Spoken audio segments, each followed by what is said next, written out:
Allah persatukan setiap hati orang itu dengan segala cara, dan bagaimanapun caranya Allah satuin. Kalau udah satuin, nggak ada yang bisa-bisa. Seandainya segala sesuatu yang sudah Allah tetapkan bakal menjadi miliknya, sesulit apapun jalannya akan tetap menjadi miliknya. Sesuatu yang sudah ditetapkan oleh Allah Subhanahu wa Ta'ala bukan menjadi miliknya, semudah apapun jalannya nggak akan pernah jadi miliknya. Pacaran 7 tahun, lebih-lebih dari nyicil motor. Kayaknya udah yang paling ini banget gitu. Ini tuh udah pasti bakal nikah deh. Udah pacarnya berapa? 7 tahun. Tapi akhirnya nggak nikah. Kenapa? Karena sesuatu yang kemudian ditetapkan oleh Allah Subhanahu wa Ta'ala bukan menjadi milik kita, bukan bisa bersama dengan kita, semudah apapun jalannya nggak akan pernah jadi milik kita. Bayangin, H-1 mau nikah, bubar, nggak jadi. Banyak nggak? Banyak. Saya kemarin ada jamaah akad nikah, bayangin, udah datang ke masjid. Udah datang ke masjid jam 8 pagi. Udah datang di masjid, standby, petugas KUA ada, semuanya sudah siap, mempelai prianya nggak datang. Yang datang cuma orang tuanya permohonan maaf karena calon suaminya kabur. Bayangin coba perasaan wanita itu gimana coba. Udah bukan diputusin lagi, ditinggal nikah. Bahkan ada lagi yang luar biasanya, cinta banget sama istrinya. Ternyata ketika dalam prosesnya, ketika sudah akad nikah, nggak lama istrinya meninggal. Ada banyak kisah-kisah yang kemudian, kalau kata Allah, segala sesuatu yang sudah ditetapkan oleh Allah Subhanahu wa Ta'ala bukan menjadi milik kita, semudah apapun jalannya nggak akan pernah jadi milik kita. Maka yang luar biasanya, apa sih makna cinta yang sesungguhnya? Kalau seandainya makna tema kita pada sore hari ini adalah cinta terpisah karena hijrah, benarkah? Masalahnya, apa makna cinta yang paling hakiki? Apakah kemudian hanya sebatas saya cinta sama kamu, aku suka sama kamu, itu bisa disebut dengan cinta yang biasa?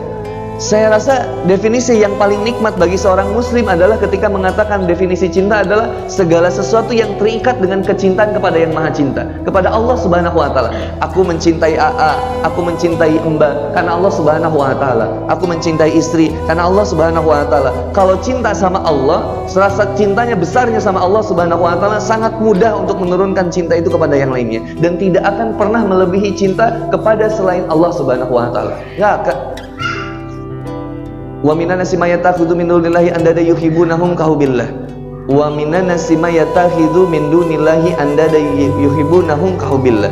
Quran surat Al-Baqarah ayat 165. Dan banyak di antara manusia yang kemudian mencintai sesuatu seperti dia mencintai Allah, menyembah sesuatu seperti mereka mencintai Allah. Terlalu berlebihan. Orang ada yang saking berlebihannya cinta sama seseorang sampai dia akhirnya tergila-gila. Bayangin. Ini kita di brainwash-nya luar biasa, pakai film Korea, pakai film FTV. Itu kayaknya indah banget cinta itu gitu. Padahal ceritanya gitu-gitu juga kok. Orang kota datang ke desa, gaya, kaya raya, nabrak sepeda. Begitu nabrak sepeda, yang tabraknya adalah seorang wanita kembang desanya. Begitu marahan, mereka berdua udah marah-marahan, akhirnya kabur si cowoknya. Begitu kabur, dia ketemuin kepala desanya. Ketika ngobrol sama kepala desanya ada project, diajak ke rumahnya. Kepala desa ini ternyata punya anak perempuan. Ternyata anak perempuannya itu adalah wanita yang ditabrak tadi pagi lagi naik sepeda. Akhirnya dua ini musuhan banget. Udah musuhan banget, ternyata si laki-laki yang dari kota yang datang ke desa ini diam-diam benci sama si cewek desa ini. Tapi benci itu kan akronim dari benar-benar cinta. Ya. Kata Ali bin Abi Thalib radhiyallahu an, jangan terlalu berlebihan dalam membenci seseorang karena bisa jadi dia menjadi seorang yang paling kamu cinta. Dan jangan berlebihan dalam mencintai seseorang karena bisa jadi suatu hari dia menjadi seorang yang paling kamu benci. Tiba-tiba ternyata si laki ini udah mulai nih tumbuh benih-benih cinta kepada wanita kembang desa ini. Ternyata laki-laki ini punya pacar di kotanya. Pacar yang di kotanya nyusulin ke desa. Akhirnya terjadi cinta segitiga. Cinta silang itu biasanya. Wanita desanya jadian sama pria yang di kota, wanita yang di kota jadian sama laki-laki yang di desa. Udah ketebak kayak begitu semua. Film Korea semua. Yesterday Afternoon Boy, Boys Before Flowers, You're My Sunshine. Kemudian ada lagi film apa lagi?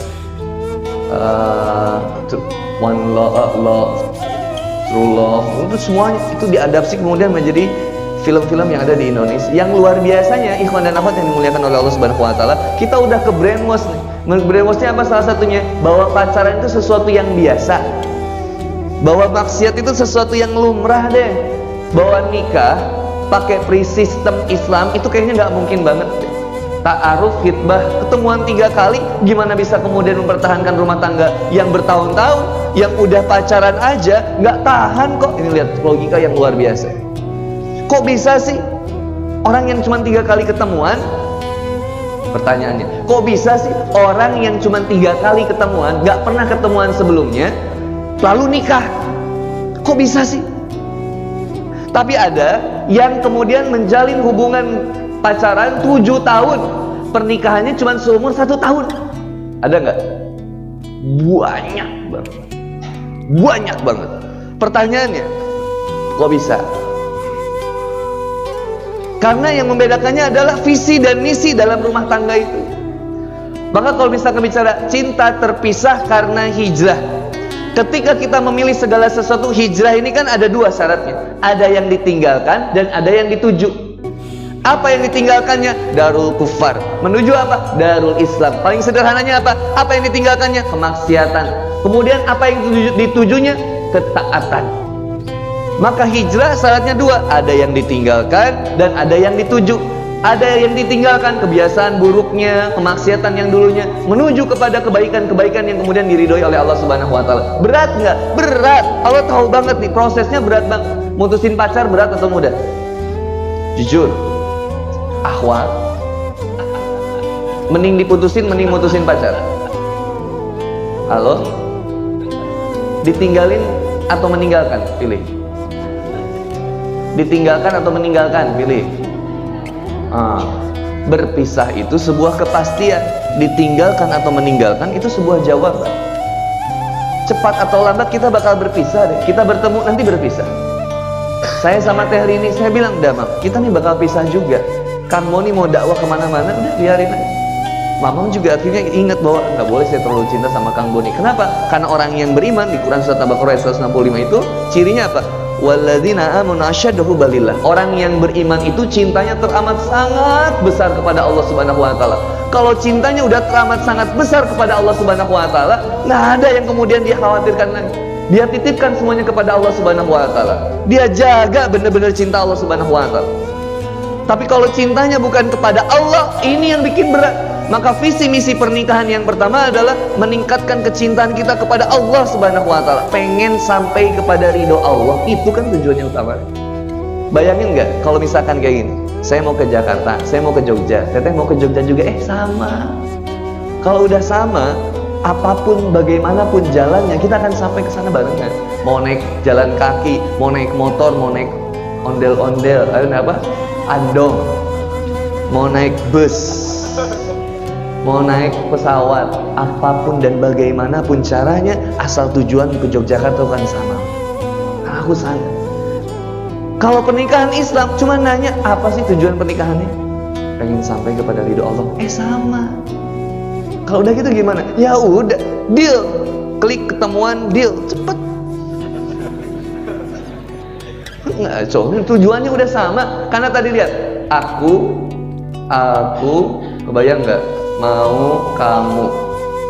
Akunya siapa? Manusia. Kamunya siapa? Manusia juga. Kan nggak mungkin antum mau nikah sama jin.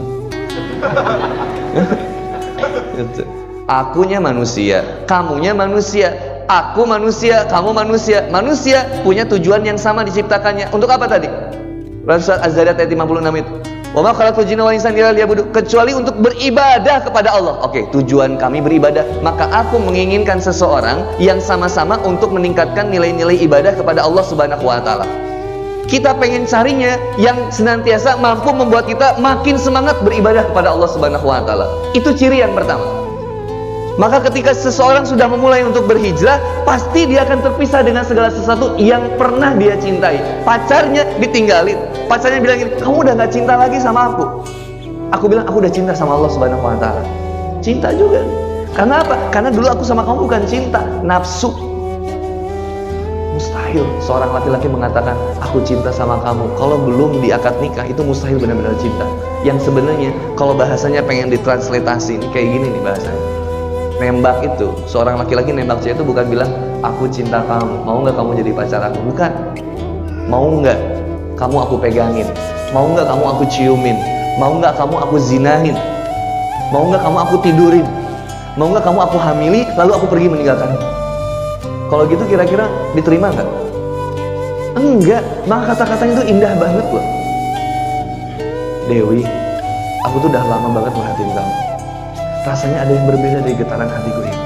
Seandainya getaran kita sama, sudikah kiranya kemudian kita bertemu dan saling menyatakan cinta?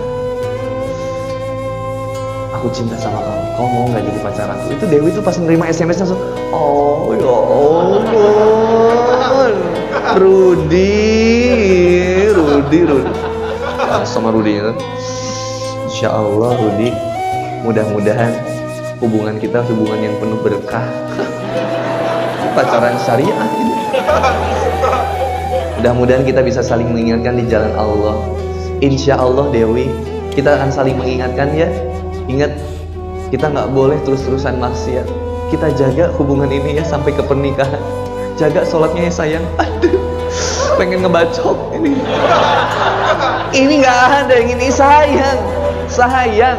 Udah aja, please, nggak usah kontak-kontakan. Ahwat, nggak usah kontak. Ikhwan, nggak usah banyak modus. Antum dibuka DM Instagramnya, Assalamualaikum Mufti, Assalamualaikum Mufti, Assalamualaikum Mufti, Assalamualaikum Mufti, Assalamualaikum Mufti, Assalamualaikum Mufti. Tobat yang pertama, sosial media yang pertama. Ini generasi milenial 4.0. Kata Pew Researcher ini pengguna sosial media yang paling aktif ini generasi milenial. Maka akhwat yang punya Instagram di kick semua following yang laki-laki. Kunci gembok Instagramnya, tulis akhwat only. So, sanggup nggak? Baru gitu doang.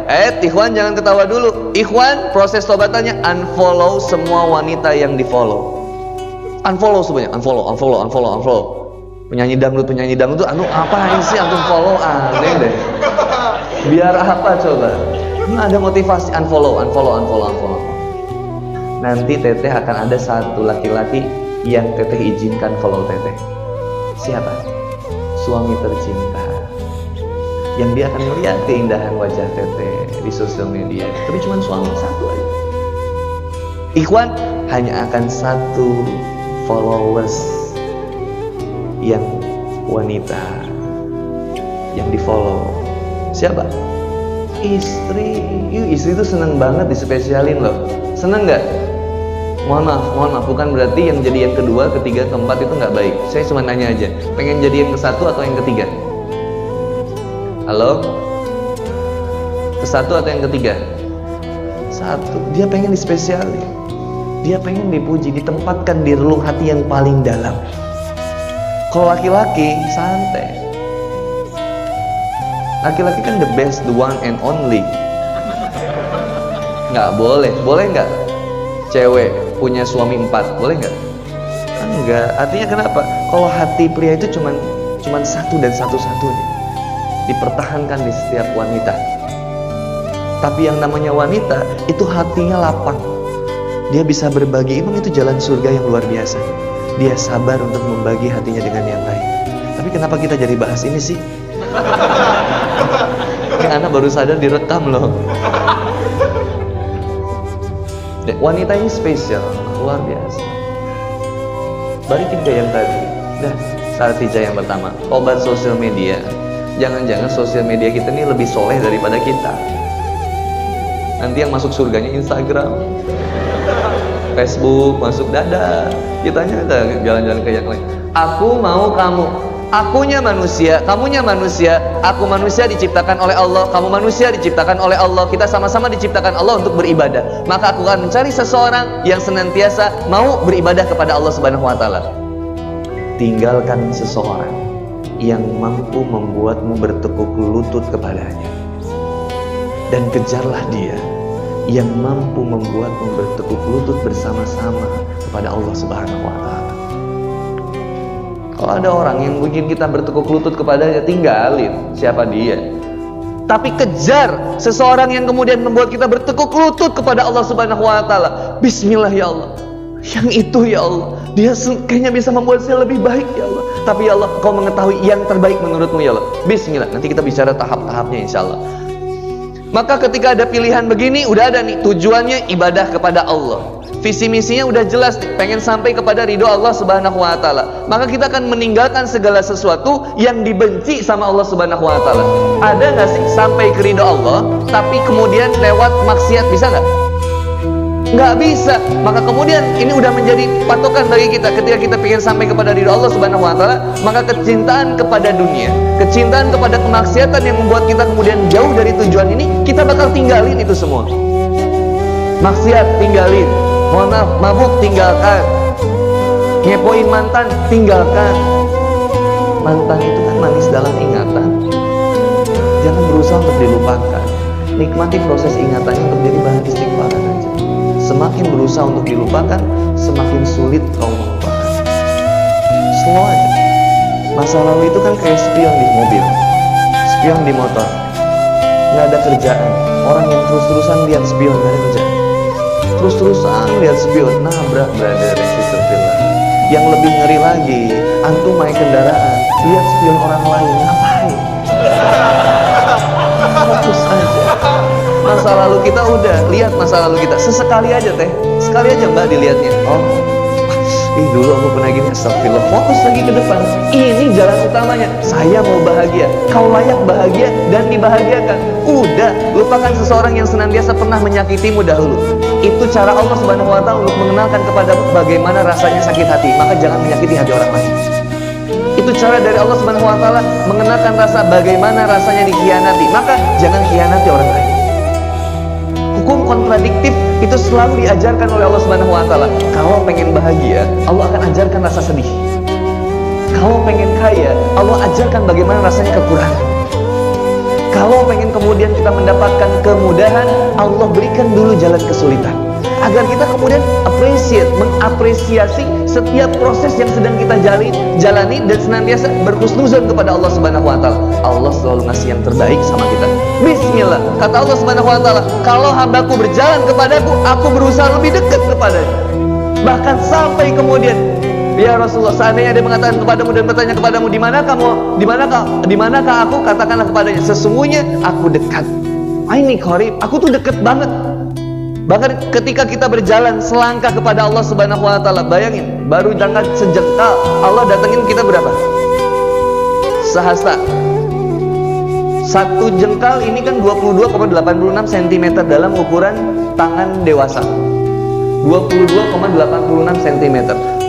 Kita ngedekat ke Allah sejengkal, Allah ngedekat kita sehasta. Sehasta itu 2 kali lipat berarti. Dari sikut sampai dengan ujung jari ke tengah tangan kiri atau tangan kanan. Siapa yang ngedekat sehasta, Allah ngedekat berapa? Sedepah.